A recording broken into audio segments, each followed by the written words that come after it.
কেমিস্ট্রিতে সে masters করেছে ঢাকা বিশ্ববিদ্যালয় থেকে। জুবাইর জগন্নাথ বিশ্ববিদ্যালয়ের অধ্যয়নরত শিক্ষার্থী ছিল।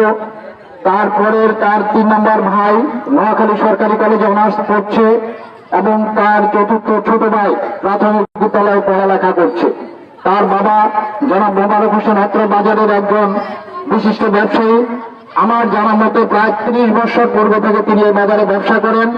এই জুবাইরের ছোট চাচা আমাদের এই বিদ্যালয়ে পড়ালেখা করেছিল, সে আমার ছাত্র ছিল।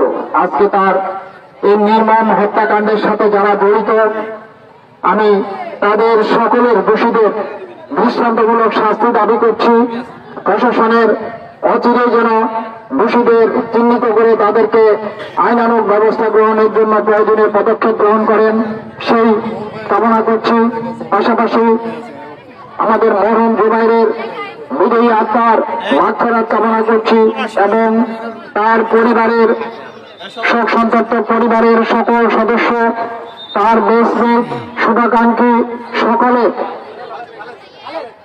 পক্ষ থেকে আন্তরিক কৃতজ্ঞতা শোক প্রকাশ করছি এবং আন্তরিকভাবে আজকের এই অনুষ্ঠানে উপস্থিত হওয়ার জন্য সকলকে ধন্যবাদ জ্ঞাপন করছি এবং তার বিজয়ী আত্মার মাগফিরাত কামনা করে এবং শোক সন্তপ্ত পরিবারের প্রতি গভীর সমবেদনা জ্ঞাপন করে আমার বক্তব্য এখানে শেষ করছি। ধন্যবাদ সবাইকে। ধন্যবাদ আমাদের বাবু শিবচন্দ্র দাস স্যারকে। আমাদের মাঝে উপস্থিত আছেন সুবর্ণচর উপজেলার সাবেক ছাত্রনেতা আলী হাসান মোহাম্মদ তারেক, রয়েছে আব্দুল্লাহ আরিফ, রয়েছে বেলাল হোসেন, রয়েছে আমাদের রেভলিউশন প্রেসিডেন্ট সহ যারা উপস্থিত আছেন সকলকে ধন্যবাদ জানাচ্ছি। আমরা একটু সিরিয়াল বক্তব্য করছি।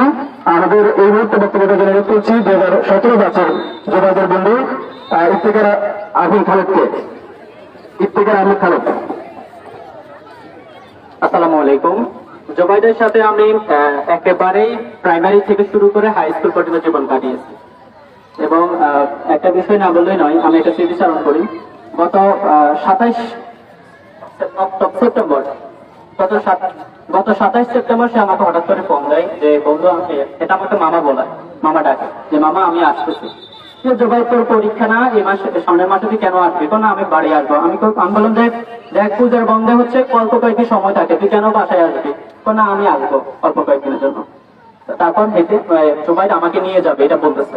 জুবাইর আসলো, কয়েকদিন ঘোরাঘুরি করলো, এরপর 2 তারিখে আমি যাব। সে আমাকে বলছে যে শুক্রবার সকাল 7টায় বাজার আসার জন্য। আমি 7টায় আসলাম, কিন্তু সে বাড়ি থেকে বেরোছে 10টা বাজে। সে বের হতেই পারতেছে না ওই দিন। তার মা তাকে রান্না বান্না করে সবকিছু দিয়ে বের করলো। সিনস উঠলাম, সে আমাকে হাতে বিস্কুটের একটা প্যাকেট দিয়ে বললো, বন্ধু এটা আমার ছোট ভাই দিছে, কি জন্য?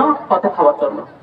আমরা বাড়িতে আসলে আমরা বন্ধু বান্ধব মিলে যেখানে যাই ওই ছোট ভাইটা নিয়ে আসে। আমরা